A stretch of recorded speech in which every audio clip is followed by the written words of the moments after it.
এই অচিরেই তুমিও থাকবা না, দুনিয়াও থাকবে না। এই দুই শব্দ মনে রাখেন, আমিও থাকবো না, গোটা সৃষ্টিও থাকবে না। আল্লাহ তাআলা বলেন তুমিও শেষ হয়ে যাবা, মরে যাবা, এই গোটা সৃষ্টি জগতও মরে যাবে। আমরা পৃথকভাবে মরলে বলে মৌত, আর গোটা সৃষ্টি জগৎ যেদিন মরে যাবে সেটারে বলে কিয়ামত। এই তফাৎ, শব্দগত তফাৎ। ব্যক্তির মৃত্যু হলে, একক মৃত্যু হলে সেটারে বলে মৌত, আর সমষ্টিগত পুরা কায়নাত, আল্লাহর পুরা মাখলুকাত একসাথে যখন শেষ হবে সেটারে বলে কিয়ামত। তো আল্লাহ তাআলা বলছে একদিন অচিরেই দেখতে দেখতে তুমিও নাই, একদিন শুনবা পৃথিবীও নাই, আসমানও নাই, জমিনও নাই, কায়নাতও নাই, সব আমি আল্লাহ তাআলা ভেঙ্গে চুরে চূর্ণ বিচূর্ণ করে ফেলব।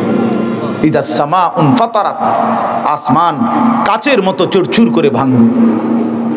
ওয়া ইদাল কাওয়াকিবুন তাসারাত, কোটি কোটি তারকারাজি খসে খসে পড়বে। তারকারাজি কোটি কোটি বলতেও তো কোটি কোটি কতক্ষণ করলে শেষ হইব? বুঝেন নাই কথাটা? মানে কোটি কোটি কোটি কোটি 10 বার কইলে শেষ হয়ে যাব নাকি? হিসাব আছে? সৌরজগতের কোনো হিসাব বিজ্ঞানীদের কাছে আছে শেষ? নাই নাই নাই মিয়া। এই গ্রহ উপগ্রহ নক্ষত্র গ্যালাক্সি, এই নিহারিকা গ্রহাণী পুঞ্জ যা কিছু তো খবর নেই, খবর নেই। এমন গ্রহ পৃথিবীতে, এমন তারকারাজি, নক্ষত্রের আলো যেটা পৃথিবী পর্যন্ত বিজ্ঞানীরা বলে যে এখন আইসা আলোই পৌঁছায় না। কি কয় এগুলো? কি গবেষণা? বাস্তবতা এমন হইতেই পারে। হ্যাঁ হ্যাঁ, নাইলে একটা উদাহরণ বলি। হাদিসের মধ্যে আছে রাসূলুল্লাহ সাল্লাল্লাহু আলাইহি সাল্লাম বলেন জাহান্নামের উপর থেকে একটা পাথর যদি ছাড়ে নিচে, জাহান্নামের গভীরে নিচে, তো ও জাহান্নামের নিচ, একেবারে সহিহ হাদিস, জাহান্নামের নিচে পর্যন্ত পৌঁছতে ৭০,০০০ বছর সময় লাগবে। সুবহানাল্লাহ। এটা গভীরতা কত? হ্যাঁ,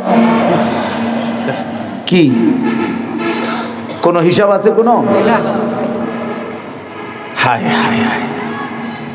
এজন্য ভাইয়া আল্লাহ তাআলা বলেন এই কায়নাত কোটাটা ভাঙচুর হবে, সব চূর্ণ বিচূর্ণ হয়ে যাবে। ইন্না জালজালাতাস সাআতি শাইউন আযীম। আল্লাহ বলে বান্দা, ইসরাফিল যখন ফু দিবে জমিনের মধ্যে ভূমিকম্প শুরু হবে, আর সেটা বড়ই ভয়ানক হবে। ইয়াউমা তারাউনাহা তাদহালু কুল্লু মুরদিআতিন আম্মা আরদাআত। যে মা তোর কোলের বাচ্চাকে দুধ খাওয়াইতেছিল, আদরের সেই বাচ্চাকে মা ইসরাফিলের ফু দিলে আর কিয়ামত শুরু হলে ভয়ে আতঙ্কে ছুটাছুটি করতে গিয়ে মা আপন সন্তান কোল থেকে ছুঁড়ে ফেলে দিবে। কোরআন শরীফের আয়াত। এগুলার কোনো ব্যাখ্যার দরকার লাগে না, এ শুধু তরজমাই যথেষ্ট। ওয়া তাদাউ কুল্লু যাতি হামলিন হামলাহা। যে মা 9 মাস সন্তানকে গর্ভে পেটে বাচ্চা ছিল, ইসরাফিল ফু দিলে সেই মা এভাবে পাগলের মতো দৌড়াবে, গর্ভের বাচ্চা নিজে নিজে বের হয়ে যাবে। এটা কোরআন শরীফের আয়াত। ওয়া তারান নাসা সুকারা, সব মানুষ মাতাল হয়ে যাবে।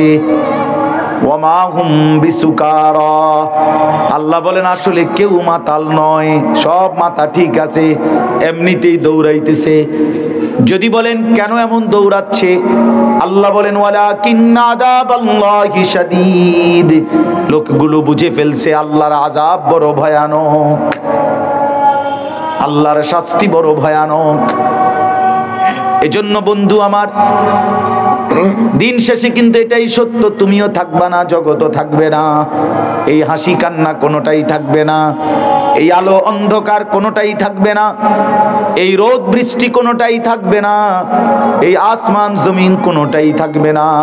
ফাইদা বারিকাল বাসার ওয়া খাসাফাল কামার ওয়া জুমিআশ শামসু ওয়াল কামার, চোখ ধাঁধা লাগা যাবে, ধাঁধা। হায় হায় কি হচ্ছে? মানুষ যেমন ধাঁধা লাগে, তার মানে ভেবা চাকা খাইয়া যায়।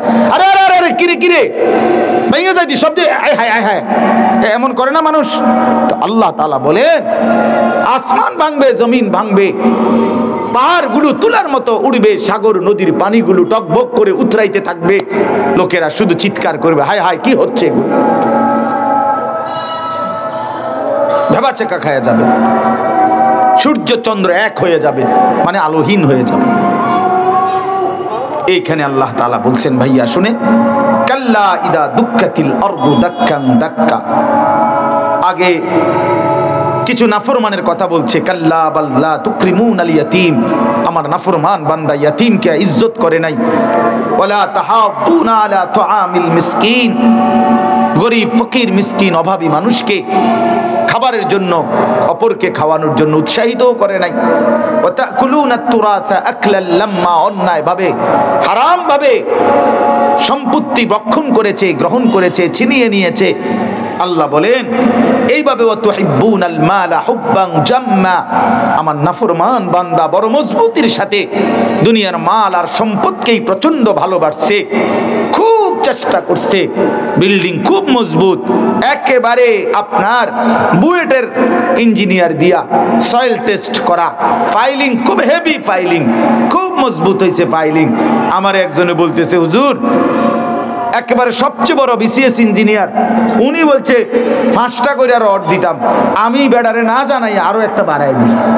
বেড়া বেড়া একটা বেড়া একটা ইঞ্জিনিয়ার ফেল হেবাটার কাছে, নাকি খামখেয়ালি কথা। আমি বলছি আমিও হেমিয়ারে, উনারাই বলছে আপনি একটা বেড়ায়, আপনি একটা বাড়াইয়া দিছেন, আপনারই সূর্যের মধ্যে বান্ধিয়ে লাইতেন রডের লগে। মানে এত মজবুত হয়েছে যে ইঞ্জিনিয়ারের বাপ ফেল। আমরা বুঝছে হযরত মাওলানা তারেক জামিল সাহেব বলছিলেন, তিনি বলেন, এই বন্ধু, যে মাটির উপরে ভরসা করে তুমি এত মজবুত ফাইলিং করছো, ওই মাটিকে একবার জিজ্ঞেস করো না যে মাটি তুমি স্থায়ী কিনা, তুমি টেকসই কিনা, তুমি মজবুত কিনা।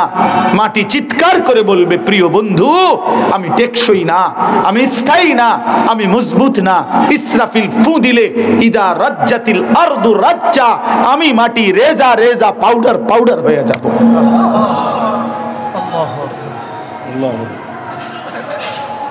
এক স্রোতের পানি আমি মাটিকে টিকায় রাখতে পারে না, আমার মালিকের ফয়সালা যখন হয়।